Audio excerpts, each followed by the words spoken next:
শুভ দুপুর বন্ধুরা। দেখুন আমার ভাগ্য কেমন, আবার একবার এই সামনের মন্দিরে ভোগ খাওয়ার নিমন্ত্রণ পেয়েছি। তিনজনেরই নিমন্ত্রণ ছিল। পুপু যাবে না, তাই নিজের জন্য একটু চিকেন রান্না করে খাচ্ছে। আমি আর ইন্দ্র যাব। ওই 1:30-2টো নাগাদ মন্দিরের ভোগ খেতে চলে গেলেই ভালো হয়, তা আমাদের একটুখানি দেরি হয়ে গেছে। আর এই রাস্তাটা দিয়ে যখনই আমরা কোথাও যাই যে কি ভালো লাগে, মনে হয় এখানে আমার বাড়িটা হলে ভালো হতো। আর এই হলো আমাদের বাড়ির সামনের রাধাবল্লভ মন্দির। রাধাবল্লভ ঠাকুরের যে কত অলৌকিক কথা আমরা শুনেছি, উনি নাকি ওনার হাতের বালা মিষ্টির দোকানে জমা দিয়ে মিষ্টি খেয়েছেন।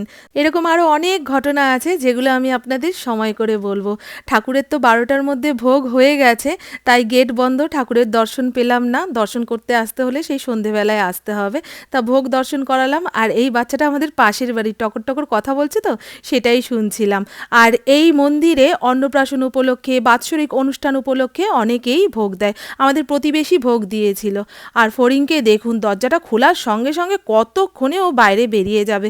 বুবুকে জিজ্ঞাসা করলাম, কী রে, আজকে তোর নিজের রান্না নিজে কেমন খাচ্ছিস? বলে ভালোই হয়েছে, তবে কোনো একটা মশলা কম হয়েছে গো মা। আমার মনে হয় মশলাটা ভালো করে কষানো হয়নি, জানেন। আর আগামীকাল সোমবার, তা সোমবারের পুজোর ফুলের সঙ্গে ফুলদানিতে গোজার ফুল নিয়ে এসছে। এটা দেখেই মন ভালো হয়ে গেল। পুপু সন্ধে হতে না হতেই ঘরের এদিক ওদিক সেদিকে খাওয়ারের সন্ধান করে বেড়ায়। খাওয়ার আছে নাকি? আমি রাতের রান্না চাপিয়ে দিয়েছি। আজকে রাতে রান্না হবে ডাল সেদ্ধ, আলু ভাজা, আর পুপু যে চিকেনটা বানিয়েছিল সেটাকে একটুখানি কষিয়ে নেব, তাহলে রাতে খাওয়া হয়ে যাবে। আর ইন্দ্রর কথা শুনুন। শীত চলে যাচ্ছে, প্রভুর খুব কষ্ট।